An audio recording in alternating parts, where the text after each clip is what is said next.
বিপ্লবকে এগিয়ে নিতে হলে, বিপ্লবী চেতনাকে এগিয়ে নিতে হলে সংগ্রাম করতে হবে, প্রয়োজনে জীবন দিতে হবে।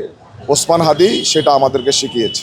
বাংলাদেশের তরুণ যুবকদেরকে যিনি আসলে একটি পথ দেখিয়েছেন, কিভাবে বিপ্লব করতে হয়, কিভাবে বিপ্লবের চেতনাকে ধারণ করতে হয় এবং কিভাবে বিপ্লবী চিন্তাকে কিভাবে সুসংগত করতে হয়, এবং যে ন্যারেটিভটা ওসমান হাদি দাঁড় করিয়েছে সেটা হচ্ছে বিপ্লবকে এগিয়ে নিতে হলে, বিপ্লবী চেতনাকে এগিয়ে নিতে হলে সংগ্রাম করতে হবে, প্রয়োজনে জীবন দিতে হবে। ওসমান হাদি সেটা আমাদেরকে শিখিয়েছে।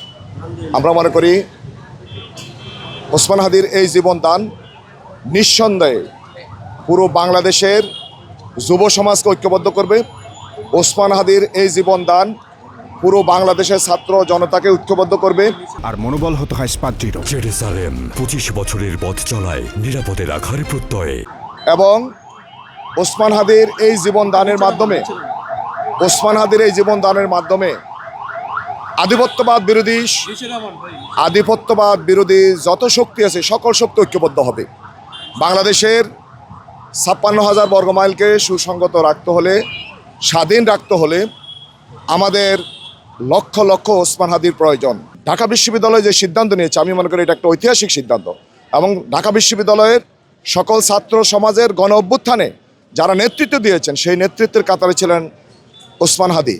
আমি মনে করি এই ওসমান হাদির আত্মত্যাগের বিনিময়ে আমরা নতুন বাংলাদেশ পাবো, আধিপত্যবাদ মুক্ত বাংলাদেশ পাবো। এবং সকল শোকাহত মানুষদেরকে আমরা বলবো, জুলাই চেতনা আমরা যারা সম্মুখ যুদ্ধে লড়াই করেছি, আমরা প্রত্যেকে এক একজন ওসমান হাদি হওয়া দরকার। এবং এই লড়াইকে আমাদের মঞ্জিল মকসুদে নিতে হলে সকলকে ঐক্যবদ্ধ থাকা দরকার। এবং আমরা মনে করি ওসমান হাদির এই অসমাপ্ত কাজকে আমরা যদি সমাপ্ত করতে চাই, তাহলে 2026 সালের যে 12ই ফেব্রুয়ারি জাতীয় নির্বাচন, সেই নির্বাচনে আধিপত্যবাদ বিরোধী এবং ন্যায় এবং ইনসাফের পক্ষে যারা কাজ করেন, সেই ধরনের একটি সরকার আমরা পাবো।